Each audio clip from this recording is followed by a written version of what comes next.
Clip number 1154۔ اس clip میں آپ قرآن پاک کی سورہ احزاب کی آیت نمبر 5 سے 6 تک کی تلاوت، ترجمہ اور تفسیر قرآن صراط الجنان سماعت فرمائیں گے۔ بسم اللہ الرحمن الرحیم۔ ترجمہ، اللہ کے نام سے شروع جو نہایت مہربان رحمت والا ہے۔ ادعوهم لآبائهم هو اقسط عند الله فإن لم تعلموا آباءهم فإخوانكم في الدين ومواليكم وَلَيْسَ عَلَيْكُمْ جُنَاحٌ فِيمَا أَخْطَأْتُمْ بِهِ وَلَكِنْ مَا تَعَمَّدَتْ قُلُوبُكُمْ وَكَانَ اللَّهُ غَفُورًا رَحِيمًا۔ ترجمہ، انہیں ان کے حقیقی باپ ہی کا کہہ کر پکارو، یہ اللہ کے نزدیک زیادہ انصاف کی بات ہے۔ پھر اگر تمہیں ان کے باپ کا علم نہ ہو تو وہ دین میں تمہارے بھائی اور تمہارے دوست ہیں، اور تم پر اس میں کچھ گناہ نہیں جو لا علمی میں غلطی ہوئی، لیکن اس میں گناہ ہے جس کا تمہارے دلوں نے ارادہ کیا، اور اللہ بخشنے والا مہربان ہے۔ ادعوہم لآبائہم،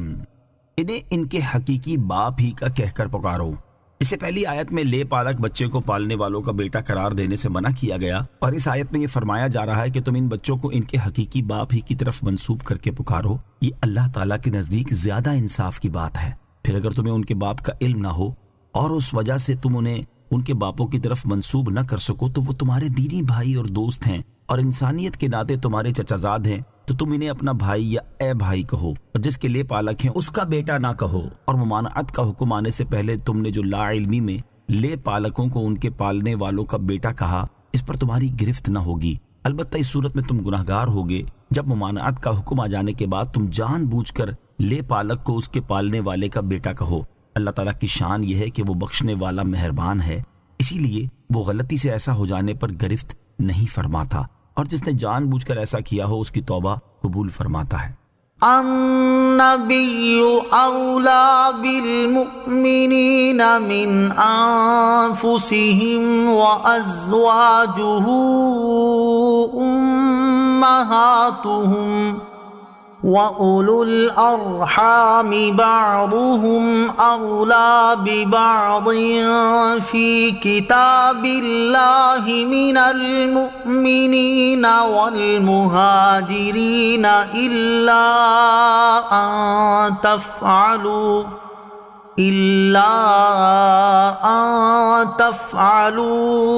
إِلَىٰ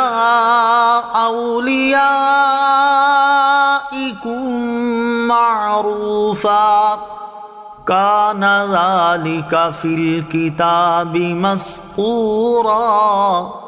ترجمہ، یہ نبی مسلمانوں کے ان کی جانوں سے زیادہ مالک ہیں، اور ان کی بیویاں ان کی مائیں ہیں، اور مومنوں اور مہاجروں سے زیادہ اللہ کی کتاب میں رشتہ دار ایک دوسرے سے زیادہ قریب ہیں، مگر یہ کہ تم اپنے دوستوں پر احسان کرو، یہ کتاب میں لکھا ہوا ہے۔ النبی اولا بالمؤمنین من انفسہم، یہ نبی مسلمانوں کے ان کی جانوں سے زیادہ مالک ہیں۔ اولا کے معنی ہے زیادہ مالک، زیادہ قریب، زیادہ حقدار۔ یہاں تینوں معنی درست ہیں، اور اس آیت کا ایک معنی یہ ہے کہ دنیا اور دین کے تمام امور میں نبی کریم علیہ الصلوۃ والسلام کا حکم مسلمانوں پر نافذ اور آپ کی اطاعت واجب ہے، اور آپ کے حکم کے مقابلے میں نفس کی خواہش کو ترک کر دینا واجب ہے۔ دوسرا معنی یہ ہے کہ نبی اکرم علیہ الصلوۃ والسلام مومنین پر ان کی جانوں سے زیادہ نرمی، رحمت اور لطف و کرم فرماتے ہیں، اور انہیں سب سے زیادہ نفع پہنچانے والے ہیں، جیسا کہ ایک اور مقام پر اللہ تعالیٰ ارشاد فرماتا ہے، بالمؤمنین رؤوف الرحیم۔ ترجمہ، مسلمانوں پر بہت مہربان رحمت فرمانے والے ہیں۔ اور حضرت ابو ہریرہ رضی اللہ تعالیٰ عنہ سے روایت ہے،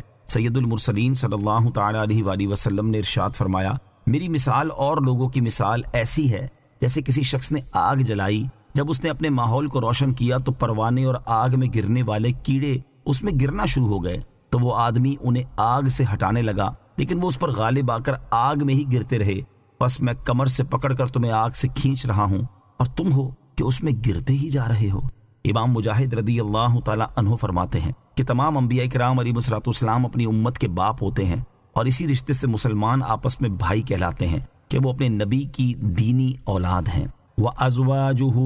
أُمَّهَاتُهُمْ، اور ان کی بیویاں ان کی مائیں ہیں۔ نبی کریم صلی اللہ تعالیٰ علیہ وسلم کی ازواج مطہرات کو مومنوں کی مائیں فرمایا گیا، لہٰذا امہات المومنین کا تعظیم و حرمت میں اور ان سے نکاح ہمیشہ کے لیے حرام ہونے میں وہی حکم ہے جو سگی ماں کا ہے، جبکہ اس کے علاوہ دوسرے احکام میں جیسے وراثت اور پردہ وغیرہ ان کا وہی حکم ہے جو اجنبی عورتوں کا ہے، یعنی ان سے پردہ بھی کیا جائے گا اور عام مسلمانوں کی وراثت میں وہ بطور ماں شریک نہ ہوں گی۔ نیز امہات المومنین کی بیٹیوں کو مومنین کی بہنیں اور ان کے بھائیوں اور بہنوں کو مومنین کے ماموں خالہ نہ کہا جائے گا۔ یہ حکم حضور پر نور علیہ السلام کی ان تمام ازواج مطہرات رضی اللہ تعالی عنہن کے لیے ہے جن سے حضور اقدس علیہ السلام نے نکاح فرمایا، چاہے نبی پاک علیہ السلام سے پہلے ان کا انتقال ہوا ہو یا نبی پاک علیہ السلام کے بعد انہوں نے وفات پائی ہو۔ یہ سب کی سب امت کی مائیں ہیں اور ہر امتی کے لیے اس کی حقیقی ماں سے بڑھ کر لائق تعظیم و واجب الاحترام ہیں۔